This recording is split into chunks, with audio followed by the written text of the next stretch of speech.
The Minority Report with Ed Greer. Today I have two guests with me, Mr. Ricardo Russian, owner of Russian Foster Care Consulting and Motivational Speaking Company, and also Jeremy Brown Austin, an artist, a speaker, a business partner. Thanks, fellas, for coming this afternoon. Thanks for having us, for sure. I'd like to start off with you, Ricardo, and tell us a little bit about why you're here and about the foster care program. I'm here to shed light on what the venture I just opened, which is the Russian Foster Care Consulting and Motivational Speaking. It's a business that I came up with to give back to the foster care community, give back to the foster agencies, give back to just the youth and even the teachers. I just want everybody to understand the point of view of a foster kid. Me being one myself, I spent the first 18 years of my life in the foster care system with over 20 different placements, and I've experienced so much. And in front of me, this is my life book, and I have so much in here, and then it trickles onto a box that I have down here, and it's just so much within that, as well as my mind, that I think not just Massillon, not just Kent, I think the world needs to see. And that's just my purpose of being here, is just to shed light on this and let you guys get more familiar with what I'm trying to do, the tour that I'm going on, and I appreciate you guys giving me this time. Okay, thank you, Ricardo. Jeremy, you want to tell us a bit how you got involved with this and what your thinking is and what your role is? Yeah, sure. Well, we talked about this when I was in Columbus. That's where I reside at currently. And the idea was that at being a decade out, because that's what the program was called, Decade Out. Yes, sir.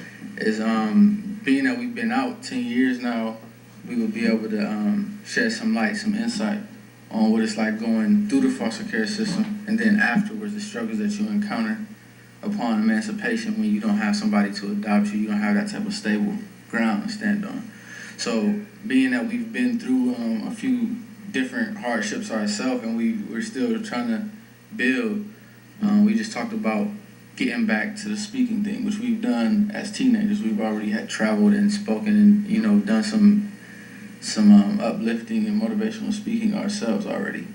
So at that point, it was just like, well, what can we do about making it a thing now that we've had more experience? Because then we were in the midst of the system. Correct. Now, like, we've had the experience and life experience outside of it. So me just more being like a visionary with my brother, we just like, he came up with the grand idea, and I helped motivate him to try to help motivate everybody else, type of thing. Yes, sir. Can you tell us, Ricardo, about some of the pros and cons that you have there in your book that the public needs to know about? The pros and cons. Yeah, some of the things that you felt were positive and negative in terms of that experience in the foster care system. On the pros to it, I feel just such a diverse learning experience growing up, because you're with this family, you're with Caucasian families, you're with African American families, you're with good families, you're with bad families. So I look at it all as, even I was beaten in some places, I was mistreated in certain places, I was treated wonderful in certain places. It just gives someone who's growing through it, it gives them a chance at seeing so many different aspects of life, and it's pretty much unexplanatory on the greatness of actually going through a situation that's kind of tough on the outside looking in. But as a man today standing up, the pros would be just all the learning experiences from different angles and different aspects and views of life. Because in one community, all they know, normal kids that grow up in that community, all they know is that type of stuff that's going on in their community. I was able to be blessed and kind of encouraged at the same time, because I had to experience so many different things, but actually seeing and going through different communities and going through good things in this community and going through bad things in this community, going through good things in this situation, or vice versa, it just opened up the doors to me being able to stand up on 10 toes and look at life with no fears of any type of scenario, any type of community, and try to uplift and help people that's coming behind me, so to say, or coming after me, so to say. So the pros is learning the things that I've learned over the time. The cons would be the pain, the multiple losses, and it's like nonstop. It's the depression that comes from it, the post-traumatic distress, post-traumatic experiences and things like that. It's just, those would be, I would call them cons, because I still deal with these things till this day. Stories and situations I've been through, they're still touching to my heart and can bring me to emotion and bring me into, like I said, depression and not wanting to go out the house and just certain things that I know other kids are going through. So the cons is all the pain and all the loss. And if I speak on losses, I can go on for days, from seeing one of my foster brother's cars shot up, the car he was killed in at 8 years old, and remembering the smell of the chemicals they used to clean out the mess that it made when he was killed. Like, I remember these things. They're dear to my heart, and they kind of like stamped on me, you know what I mean, at a young age. So losing people and all that, I would call it, those are the cons. Mm-hmm. You think, Jeremy, a lot of foster parents are in it just for the money? Definitely. I've had my fair share of those experiences. But sometimes I feel like, now again, this is a perspective looking back now. And hindsight is, pretty much 20/20. So when I was in those situations, I approached them with that mindset. Like, they want me here because it's money.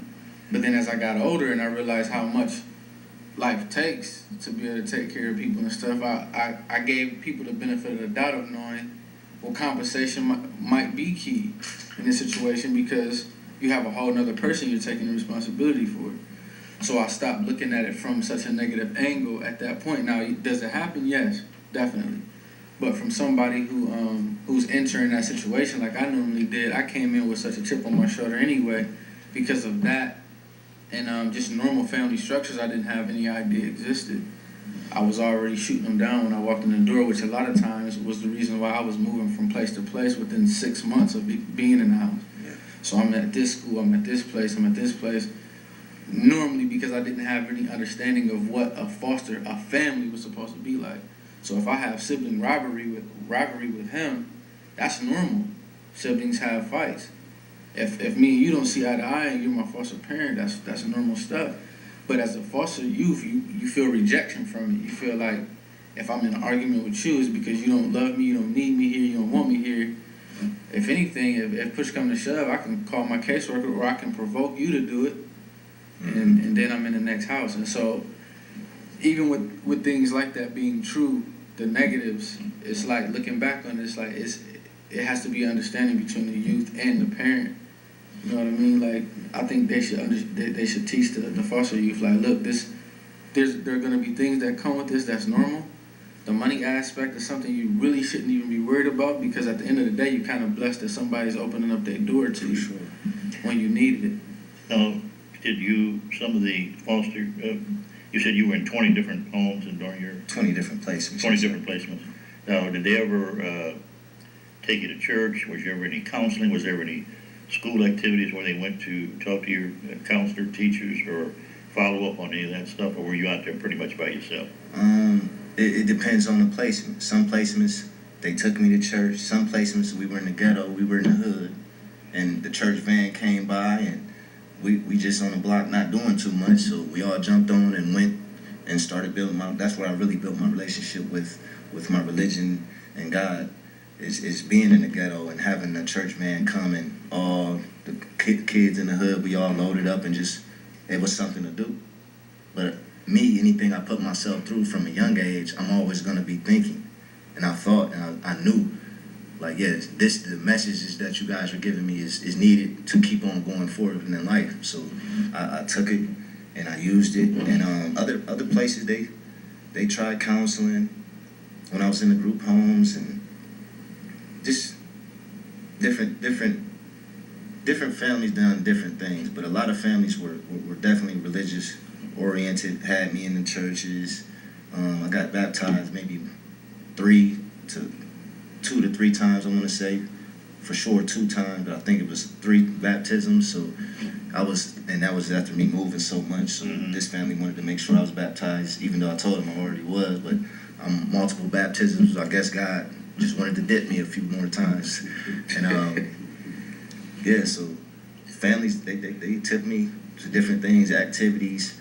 I really didn't start real activities until I had a mentor from Mass, and his name is Mr. Bill. I forget his last name, great man. But he started me in baseball. And at one point, I was in a foster group home. And baseball saved my life. It took me out of the group home. You get what I'm saying? Mr. Bill would take me. He would come to the group home. He was a staff there, but he would mentor me. He would take me out back. We'll fling the baseball back and forth. He's right here from Mass. So if he's getting to see this, thank you, Mr. Bill. You were a blessing on my life. I appreciate you. But he would sling the baseball. I remember the first time he slung it at me, it hit me right in the eye. Bang. I don't know how to catch, but he keep on going with me. I get mad and frustrated with him. I'm a kid from the ghetto. I got a lot of anger built up from just being through 12 homes before I even met this guy. And I'm only 9 years old, but he keeps on going with me. I'll tell the story since I'm on to that part.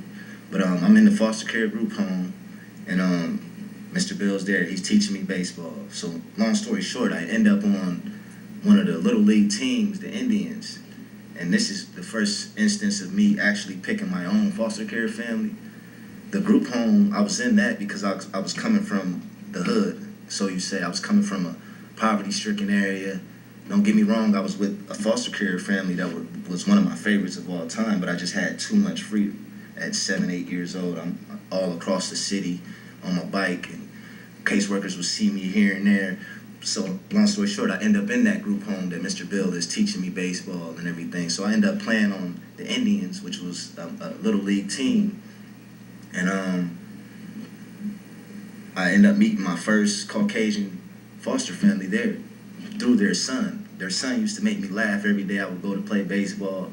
And at the time, my caseworkers trying to find me a place to move because I'm tired of the group home. It felt like a jail.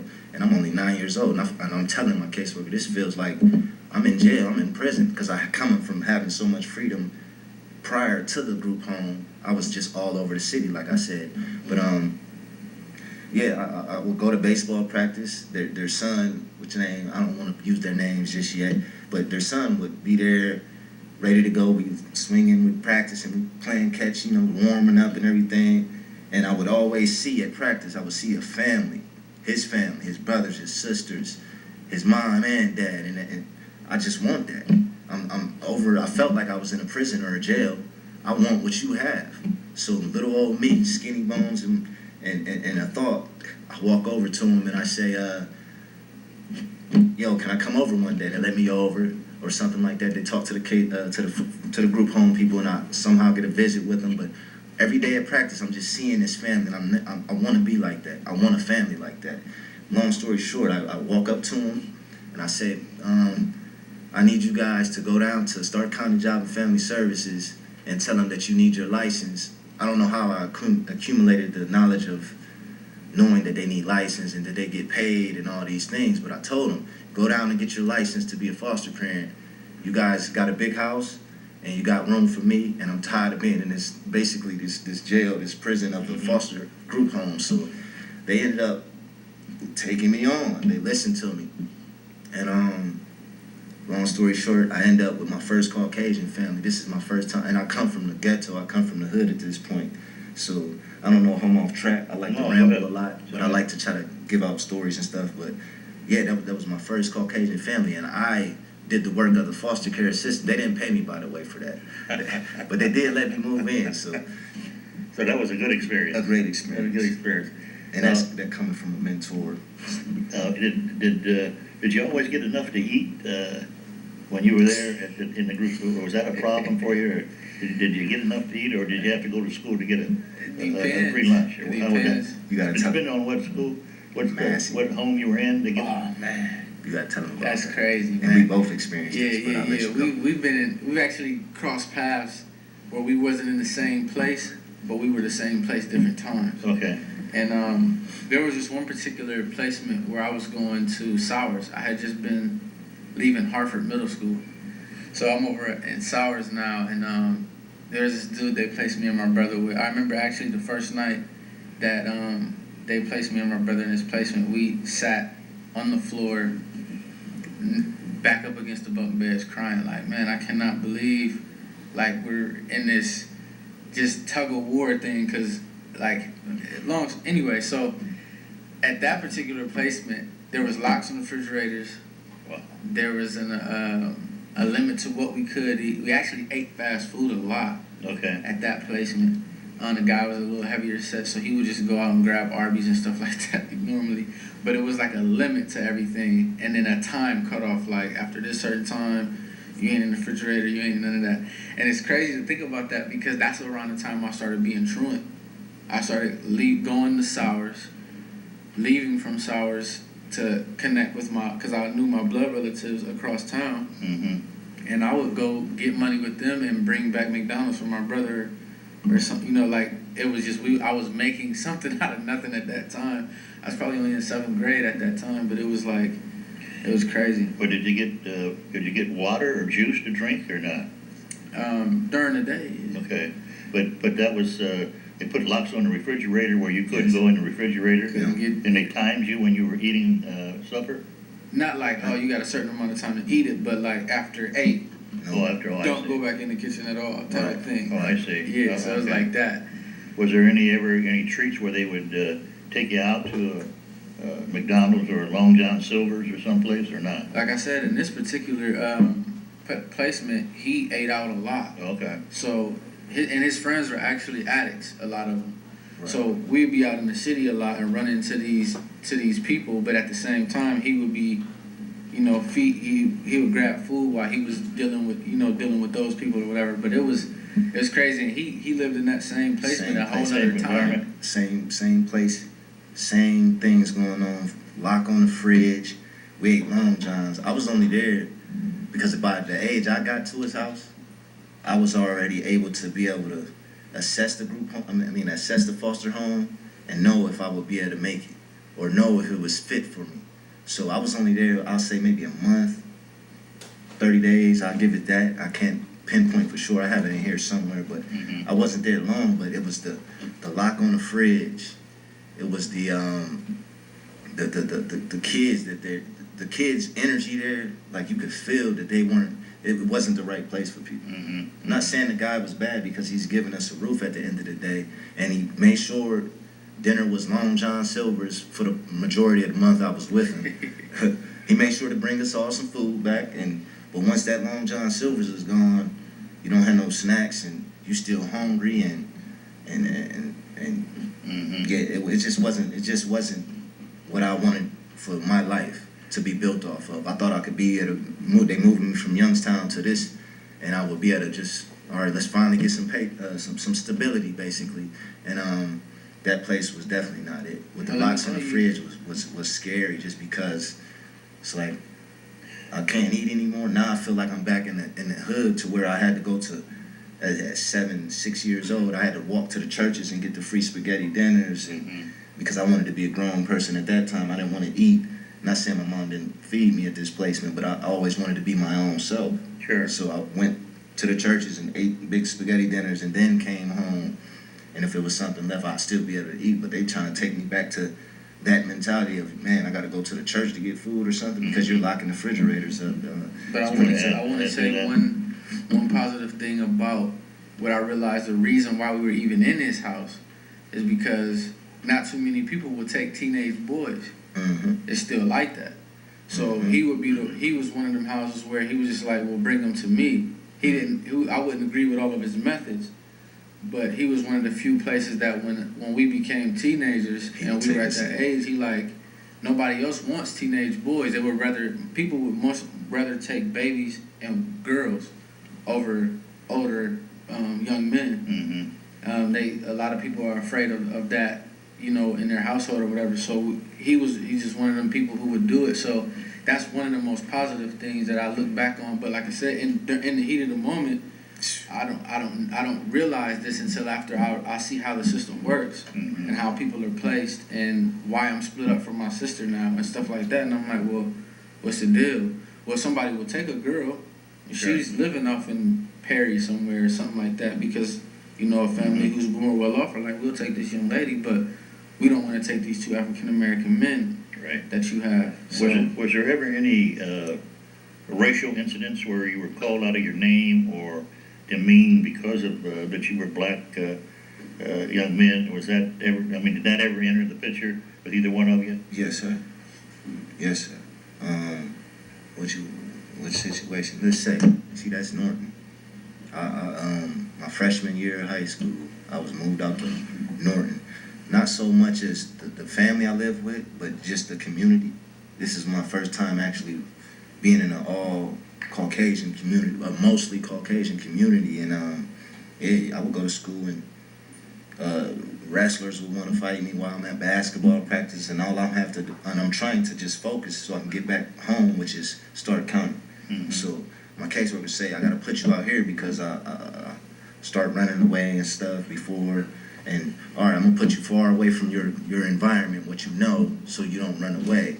First day I get to Norton, I run away, but they come to get me fast and take me back, and then I have a conversation with her. She's like, Rico, you have to give me such and such time. You gotta focus on school, and if you're playing sports, focus on something. So I focused on basketball, but Norton is the first place that I've ever experienced on a large scale racism. But it's a good town. I got great buddies from there, and I'm just letting you guys know that when I was in a mostly Caucasian city, I definitely experienced the N-word slung at me, and people wanting to fight for me just being me, and I didn't understand it because I didn't bother anybody. I just wanted to do what my caseworker had put as a task at hand, take care of what I need to take care of, do school, work a little bit, and focus on getting back to Stark County, which is home for me. It's been home for me for the longest. How about you? Was there any incidents where you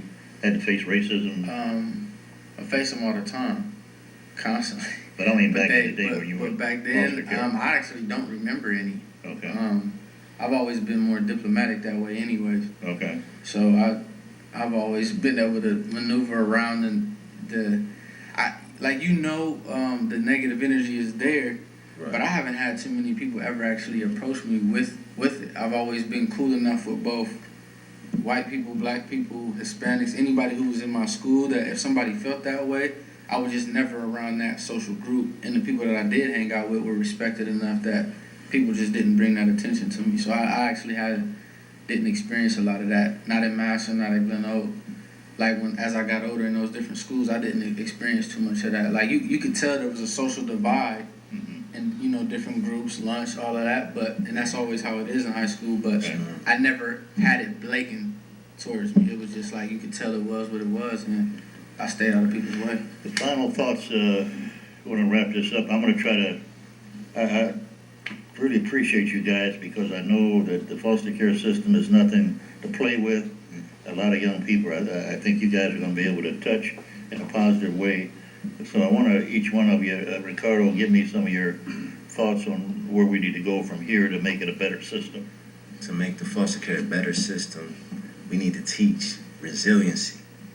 That's a big word. We need to teach that resiliency to all the up-and-coming foster kids, the kids that get placed into it, because you run through, and I'm speaking from my own opinion and my experiences, you go through so many different things. I wouldn't be able to stand or sit here in front of this camera right now if I wasn't resilient. And that's I feel like, Google that word if you don't know what that word is, but that word means the future of foster care. It means the future of, I want to say, the United States. If we all can figure out how to be resilient through the shenanigans and the brainwashing of the televisions, if we can be resilient through that and all stand as one and all work together, I feel like we can change not only the foster care system, but we can try to change the world. Thank you, Ricardo. Appreciate that. Jeremy?